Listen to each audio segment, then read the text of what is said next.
It is said that evil delights in our misery and feeds off our fears. If you lived in Philadelphia, Pennsylvania back in 1957, then you would have heard the horrific news of the boy in the box. It was February 25th, 1957. It was a cold, chilly day when the naked body of a little boy was discovered in the woods in a cardboard box. The boy's body had been wrapped in a blanket found in the woods in Fox Chase, Philadelphia. The naked body had been placed inside a cardboard box which had once contained a bassinet sold by J.C. Penney. The body was first discovered by a young man who was checking his hunting traps.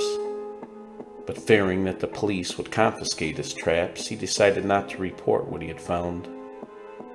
It would be several days later that a college student out scouting for rabbits would discover the little boy's body. As if the discovery wasn't eerie enough, the details of the boy's death sent shivers down the spines of the police and detectives working the case. The boy's hair had been recently cut, possibly post-mortem, as there were noticeable clumps of hair clinging to the body. The body also showed signs of malnourishment, as well as surgical scars on the ankle and groin, and an L-shaped scar under his chin. After the autopsy, it had been determined that the little boy had died from blunt force trauma. There were also signs of abuse from bruising found on the boy's body. To add to the already troubling discoveries, it had seemed as if someone had taken their time to manicure the body after his death. There was a theory that the victim may have been raised as a girl, based on the appearance of his eyebrows that had been styled and his manicured fingernails. The dead boy's fingerprints were taken, and the police were hopeful in discovering the identity of this little boy. However, no one ever came forward with any information that would lead to his identity.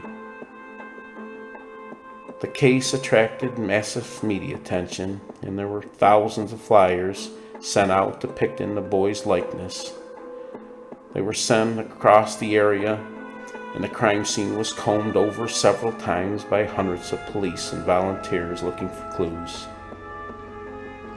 A man's blue corduroy cap was discovered, as well as a child's scarf and a man's handkerchief with the letter G on it. But the clues led nowhere. The police also distributed a post-mortem photograph of the boy, looking as he may have looked when he was alive. But despite all the publicity and national interest throughout the years, the little boy in the box remains a mystery. His identity is still unknown, and the case remains unsolved to this day. While there are several theories surrounding the death of the little boy, no one has ever been able to substantiate any of them. The boy in the box was originally buried in Potter's Field, but in 1998 his body was exhumed for the purpose of extracting DNA, which they obtained from the enamel on his tooth. However, no identity was ever found.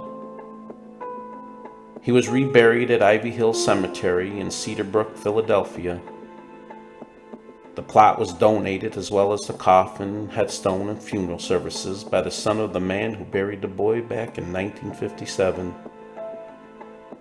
The grave has a large headstone bearing the words, "America's Unknown Child" on it. The boy in the box touched the lives of all those who worked the case and showed an interest in its resolve. While his life may have been cut short, his memory is still alive today. We will never know the horrors that the little boy suffered at the hands of his killer, but we do know that he is now at peace. He is no longer nameless or faceless in the eyes of his Creator. 1 Corinthians 13, verses 6 through 7. Love does not delight in evil, but rejoices with the truth. It always protects, always trusts, always hopes, and always preserves.